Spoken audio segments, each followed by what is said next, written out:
हरियाणा प्रदेश में भारतीय जनता पार्टी का संगठन बहुत मजबूती के साथ लोकसभा चुनाव की तैयारी कर रहा है। इसी को ध्यान में रखते हुए बूथ स्तर तक कार्यकर्ताओं को प्रशिक्षित करने का कार्य किया जा रहा है। कार्यकर्ताओं के जोश को देखकर ऐसा लगता है कि इस बार भारी बहुमत से सभी 10 की 10 लोकसभाओं में बीजेपी का परचम लहराएगा। ये बात कैप्टन अभिमन्यु ने बीजेपी कार्यालय में कार्यकर्ताओं को संबोधित करते हुए कही। उन्होंने कहा कि जनता के सहयोग से बीजेपी एक बार फिर देश में सरकार बनाने का काम करने जा रही है। पोजीशन है बूथ की 221 बूथ। इन 221 बूथों के ये हमारे मोर्चे हैं। अपने विधानसभा में इस 221 मोर्चों पे हमारे पास खेलने वाले सबसे बढ़िया खिलाड़ी है कि नहीं।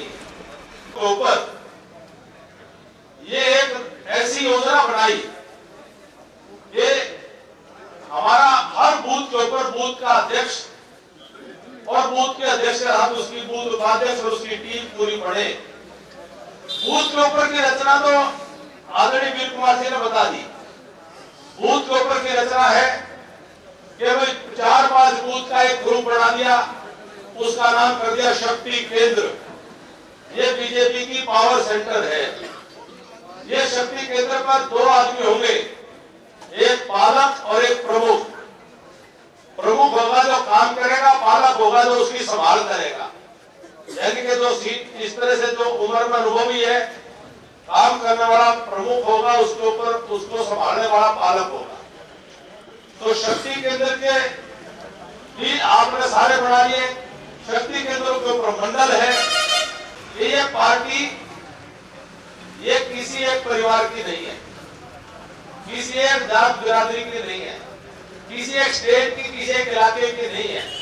ये पार्टी भारत माता की गोद में पैदा हुए हर हिंदुस्तानी की, किसी भी जात बिरादरी का हो, सबकी पार्टी। ये देश विश्व गुरु था, ये देश सोने की चिड़िया था, ये देश पूरी दुनिया के अंदर महाशक्ति था। सारी दुनिया का व्यापार हिंदुस्तान के साथ होता था, सबसे पुरानी सभ्यता थी। लेकिन हमारी शराफत में दुनिया ने हमारी कमजोरी मान करके आकर हम पर हमले और आक्रमण करके जो अखंड भारत था उसको आज छोटा करके रखा हुआ है। कितनी है? 10 की 10 सीटें हमने जीतनी है और 10 से भी ज्यादा जीतेंगे। 10 से ज्यादा कैसे जीतेंगे? आपका भाई पंजाब चंडीगढ़ जा रहा है, वो भी अपना खाता माओ। पत्रकारों द्वारा वित्त मंत्री कैप्टन अभिमन्यु से जब लोकसभा के चुनाव लड़ने पर पूछा तो उन्होंने बताया कि लोकसभा टिकट का फैसला हो चुका है और कमल का फूल हमारा उम्मीदवार है। बीजेपी अपने जिस भी उम्मीदवार को चुनाव लड़वाएगी वो अकेला नहीं बल्कि हर कार्यकर्ता अपने आप को उम्मीदवार समझकर चुनाव लड़ेगा और सभी की सभी सीटें हम नरेंद्र मोदी की झोली में डालने का काम करेंगे।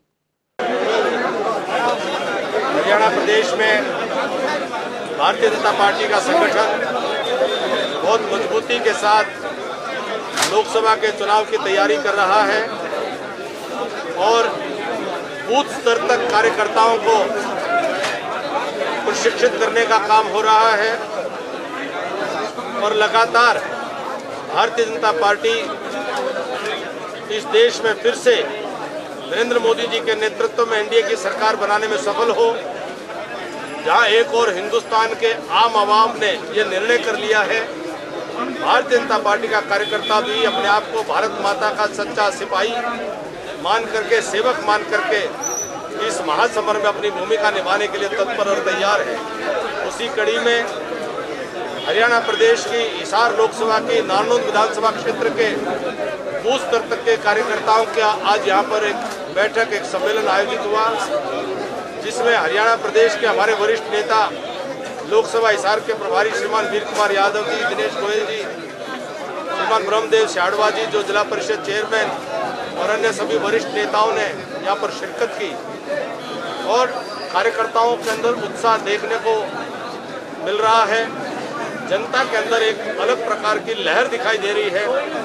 ऐसा लगता है कि हिंदुस्तान, हरियाणा, हिसार और नारनौल की जनता ने ये मन बना लिया अभी से कि इस बार नरेंद्र मोदी जी के नेतृत्व में सरकार बनाई जाएगी। लोकसभा टिकट का फैसला हो चुका है और कमल का फूल हमारा उम्मीदवार है और नरेंद्र मोदी जी हमारे देश के प्रधानमंत्री पद के उम्मीदवार, वही हमारे उम्मीदवार हैं। इस बात के भारतीय जनता पार्टी इस प्रकार की राजनीति नहीं करती। हम अपने कार्यकर्ता को चुनाव लड़वाएंगे और कार्यकर्ता कमल के फूल के निशान को लेकर के उम्मीदवार के रूप में चुनाव लड़ेगा। लेकिन भारतीय जनता पार्टी के अंदर केवल एक व्यक्ति चुनाव नहीं लड़ता है, यहाँ तो बूथ स्तर तक का कार्यकर्ता अपने आप को नरेंद्र मोदी मान करके चुनाव लड़ने वाला है। इस हिसाब से प्रत्याशी कब तक घोषणा होगी? नामांकन से पहले उसकी घोषणा कर दी जाएगी। निश्चित तौर पर हम पंजाब के अंदर सारी की सारी सीटें जीत करके मोदी जी की झोली में डालने वाले हैं।